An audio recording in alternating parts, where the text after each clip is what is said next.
justamente la política, que como refería genera gobernabilidad, la legislativa, que es la sustantiva, que es la fuente de creación del órgano, digamos, y evidentemente la administrativa.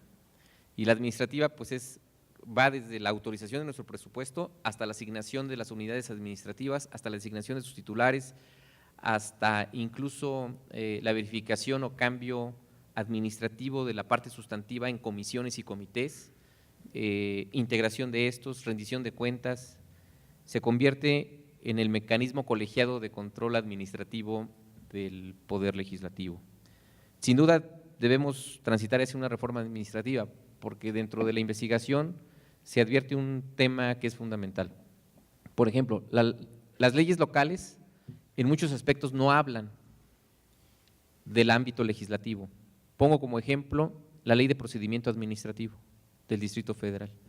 La Ley de Procedimiento Administrativo olvida al legislativo, no habla del legislativo y por tanto estamos ante una laguna legal en relación a cuál es el procedimiento administrativo que debe de seguir cualquiera de los servidores públicos que participamos de la administración parlamentaria. Claro, yo creo que la contribución es muy importante, hay un gran trabajo aquí, obviamente en la tesis creo que se puede notar. Me gustaría ya en esta parte, como una parte fundamental, que me pudieras decir muy concretamente cuáles serían las propuestas más importantes para que la Comisión de Gobierno se convierta, pueda ser un órgano en el futuro que tenga muy claras estas tres funciones esenciales y que obviamente pueda, digamos, modernizarse. Yo, estando aquí, recordaba uno de nuestros maestros, el doctor Pedro Zorrilla Martínez, en sus clases en la UNAM nos hablaba de cómo se creó la Asamblea Legislativa. Primero fue Asamblea de Representantes, ¿no? Y nos explicaba esta diferencia entre uno y otro. ¿Cómo ves tú, Manuel, en el futuro la Comisión de Gobierno? ¿Cómo debe ser a partir de esas propuestas? ¿Qué acuerdos tendría que haber para que fuera una Comisión de Gobierno moderna y que obviamente además se tendrá que ajustar cuando venga la reforma política del Distrito Federal? Justo va aparejado con la reforma política. Yo creo que la Asamblea Legislativa, dentro de las características sui generis, es que el titular o el presidente dura los 3 años. Si es que la correlación de fuerzas no cambia y quitan al presidente. O sea, no es un tema tampoco de permanencia. Todo depende de que en el momento exista el equilibrio y las fuerzas que permitan tener esta representatividad. A diferencia de otros órganos legislativos, no hay una rotación en la presidencia. Yo creo que sin duda con la reforma política debemos transitar hacia un esquema de mayor participación, pero también en generar los mecanismos de permanencia de las áreas sustantivas, de las áreas fundamentales, que no haya un esquema de rotación cada 3 años porque se pierde el dinamismo y se pierde el proyecto. Yo puedo hoy proponer Parlamento abierto, puedo proponer transparencia, rendición de cuentas, pero si la correlación de fuerzas de la siguiente legislatura es otra y la idea es otra, todo lo que he logrado o he avanzado simplemente puede venirse abajo. Entonces, creo que debe haber una garantía y un compromiso más allá del tema temporal para generar las condiciones. ¿Y cuál es el único mecanismo que yo encuentro? Es a través de la reformabilidad, es a través de ponerlo en ley, es a través de que tengamos esta obligatoriedad, que con independencia de quién tenga la correlación de fuerzas, de cómo estén dados los grupos, que esté garantizada esa permanencia. Muy bien, muchas gracias, señor presidente.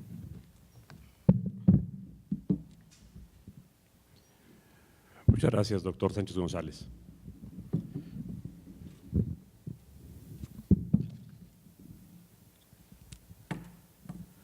Maestro Granados, yo no le voy a formular ninguna pregunta.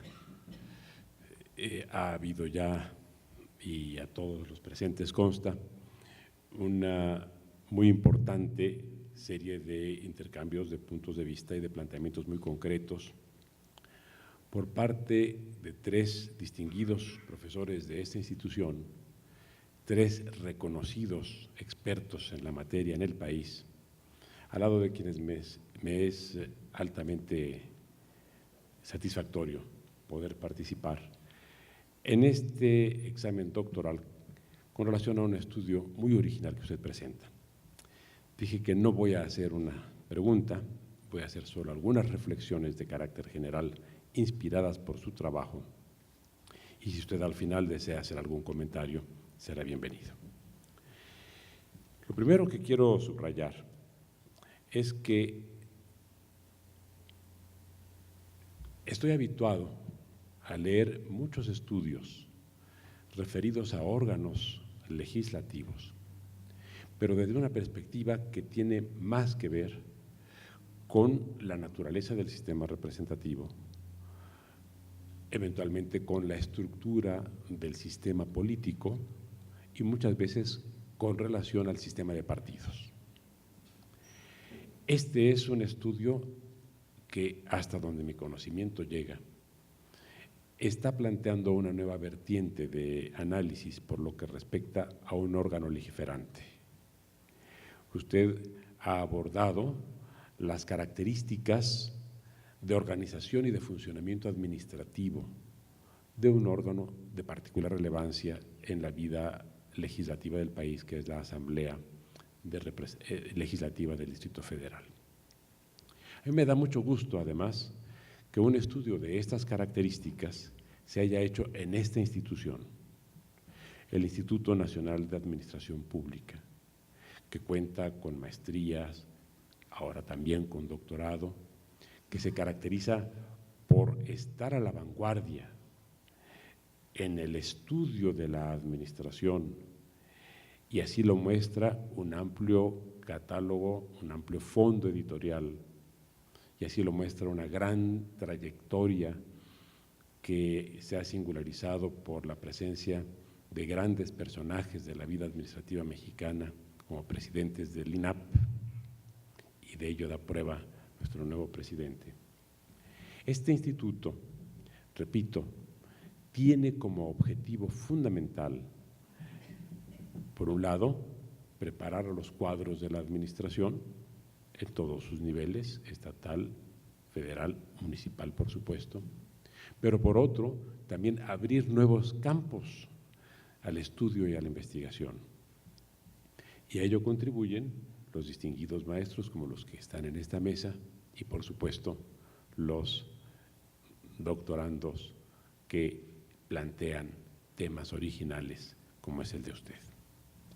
Por eso me ha llamado la atención el tema, porque un aspecto que hemos descuidado, no solo en el ámbito de los órganos legiferantes, también en el orden de los órganos de administración de gobierno. Es un tema que ya se ha avanzado, por fortuna, en el ámbito de los órganos jurisdiccionales, el de la formación profesional de cuadros, pero es un déficit que tenemos en nuestro sistema democrático.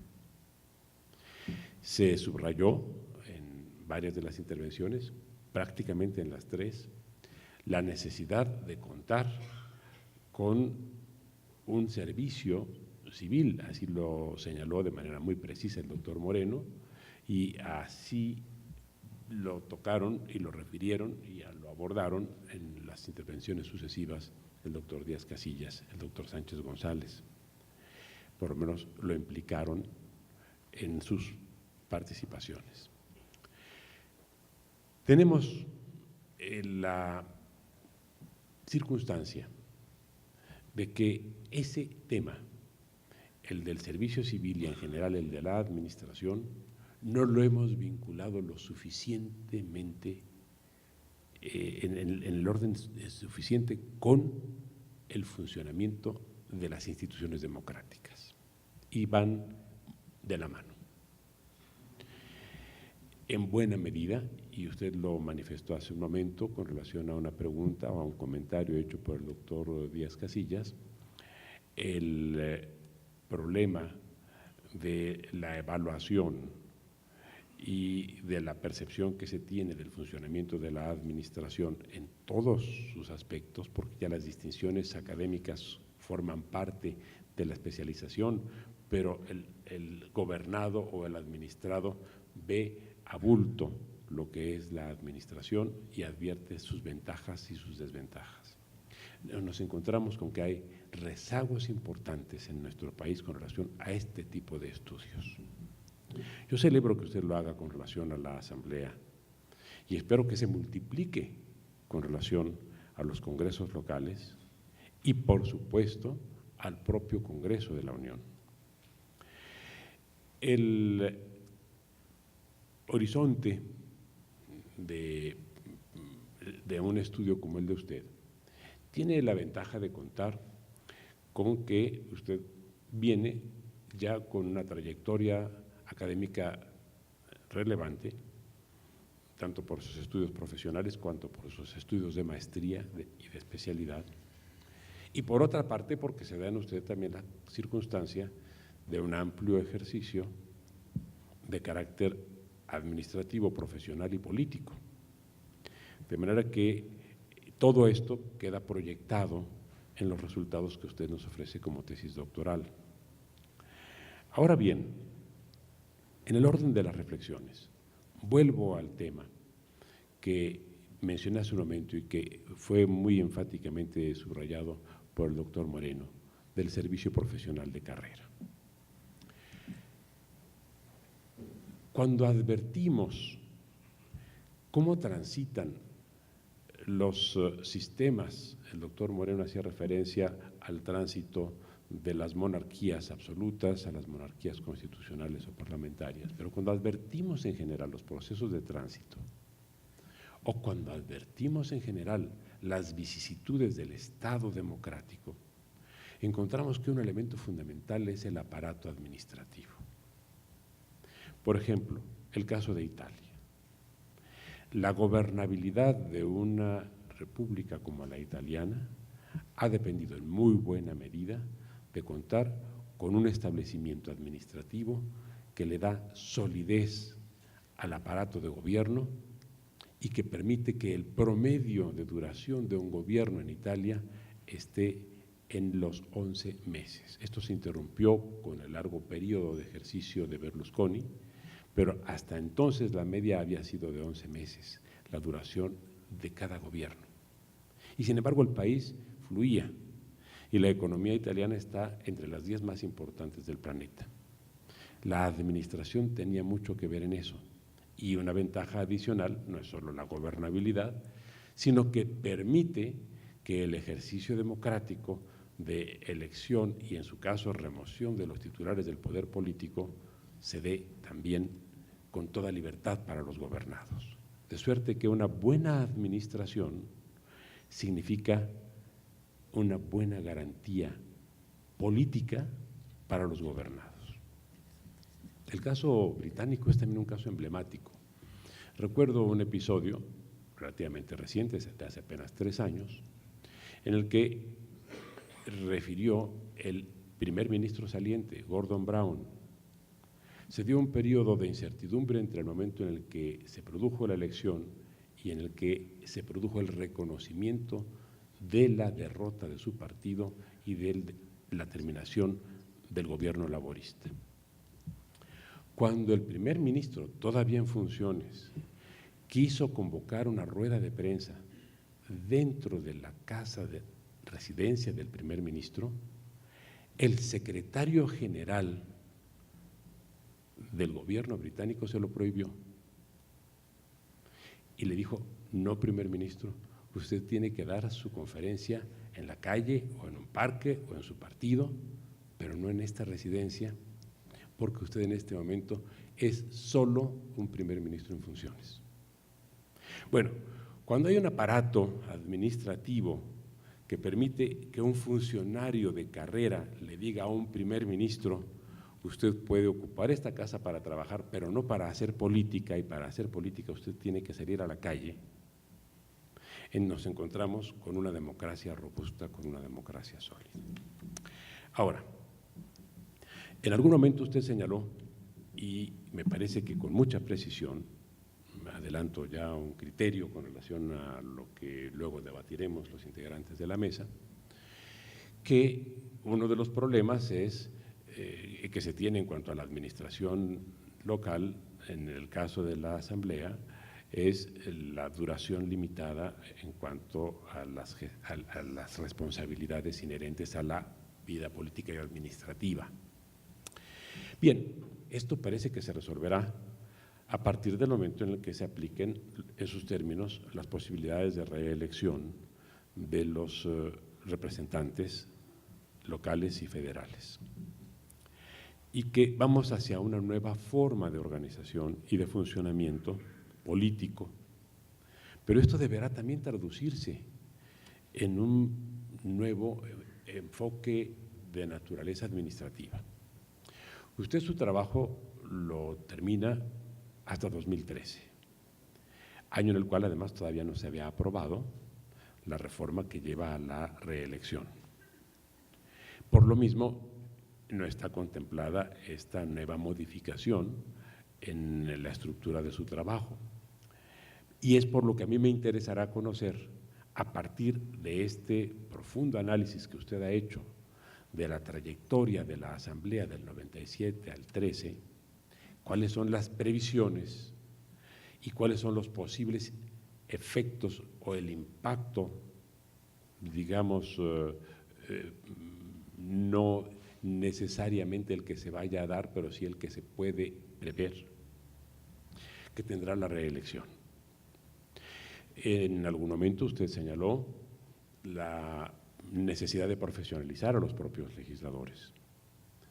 Esta profesionalización o esta ampliación de su experiencia se va a dar en la medida en la que se pueda producir la reelección. También se va a mejorar la capacidad que tenemos los ciudadanos y a la que usted hizo referencia en cuanto a evaluar el desempeño de nuestros legisladores para ratificarles o no el voto que les dimos en una o en otras elecciones previas. Pero hay aspectos que resultan en este momento, tanto en el ámbito local cuanto en el ámbito federal, propios de avances en el orden de la especialización no política ni legislativa, sino estrictamente técnica. Cuando se va a legislar en materia ecológica o cuando se va a legislar en materia de genoma o de proteoma o de algunos otros aspectos relacionados con la disposición inclusive de desechos sólidos o con multiplicidad de aspectos que conciernen la vida, sobre todo de una comunidad compleja como es una ciudad, los requerimientos son eminentemente técnicos y no es exigible que los legisladores sean expertos en cada una de las múltiples materias sobre las que tienen que legislar. ¿Prevé usted que el desempeño de los legisladores en el futuro, sobre todo en el orden de aspirar a una reelección que signifique la ratificación de la confianza mayoritaria en su gestión, implique también la necesidad de contar con órganos técnicos estables, altamente calificados y políticamente neutrales para que los apoyen en el desarrollo de su gestión legislativa? Y no solo de la legislativa. Usted en su tesis, en algún momento, hay aspectos que menciona, aunque no los desarrolla porque no corresponden al núcleo del tema, que es la administración parlamentaria, pero usted hace referencia a otras funciones de una asamblea deliberante y representativa, como son, por ejemplo, el de control político. ¿Considera usted también que las condiciones de control, además de las posibilidades de desarrollo legislativo, van a exigir contar con un cuerpo profesional, como en el que usted menciona, hace referencia en derecho comparado a otras experiencias, en particular a los letrados de los diferentes parlamentos en España? ¿Considera usted que este cambio podrá implicar también una necesidad de modernización administrativa en ese sentido? Y ya estoy contradiciéndome porque le estoy haciendo una pregunta y dije que no haría más que un comentario, pero forma parte del comentario. El comentario es: el sistema político está en una posición y en una etapa de gran dinamicidad. El doctor Sánchez González, por ejemplo, hizo referencia a las posibilidades de cambio que vienen con motivo de la previsible reforma al Distrito Federal. Pero ya tenemos una que no está solamente en el orden de los enunciados potenciales, sino de las realidades jurídicas, que es la reelección. También la de coaliciones en el ámbito federal, que probablemente se traduzca más adelante en la posibilidad de coaliciones en el ámbito local. Y lo interesante de las coaliciones es que donde se consolidan es justamente en los espacios legislativos, es en la sede de los congresos, donde las coaliciones adquieren fuerza y es donde se suscriben por parte de las fuerzas políticas, es donde se establecen los instrumentos de garantía para que el gobierno que resulta de esa coalición responda ante los representantes que la suscriben como integrantes de un cuerpo deliberante, y esto también implica que los legisladores dispongan de instrumentos adecuados para evaluar si el cumplimiento de lo que se está haciendo en cuanto a la coalición corresponde efectivamente a lo que aprobaron o es diferente. Usted, por lo mismo, maestro Granados, ha planteado una nueva vertiente de investigación.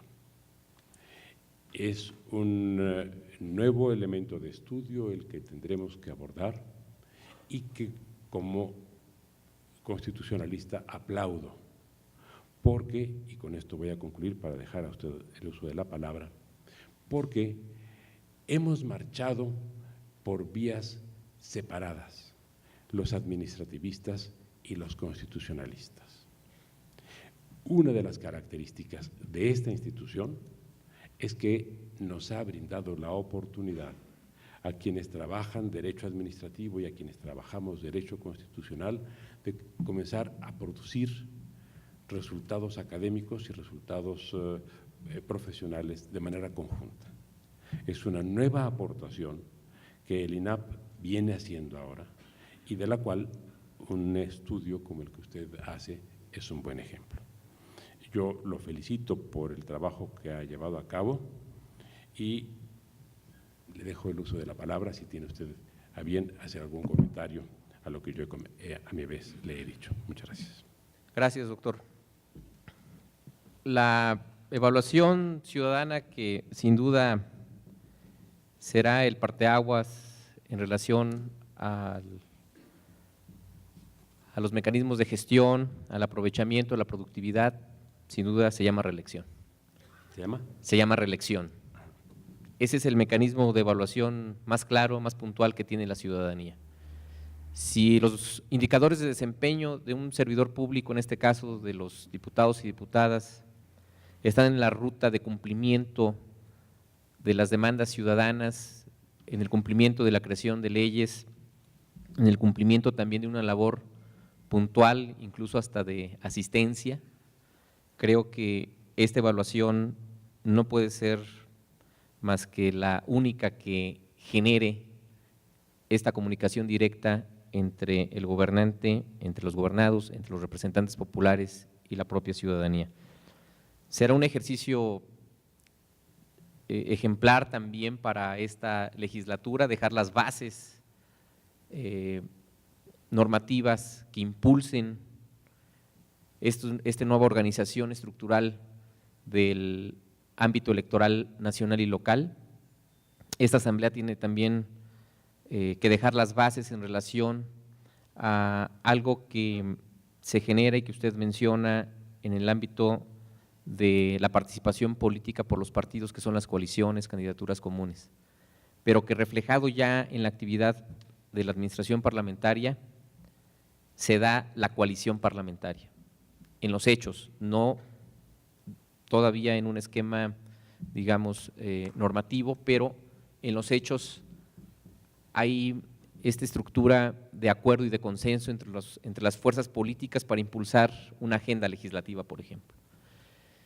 El desarrollo democrático de la ciudad con el ejercicio de investigación que se hizo nos da muestra de la variación abrumadora que existe en la ciudad en relación a la opinión ciudadana de las fuerzas políticas. Hay un cambio constante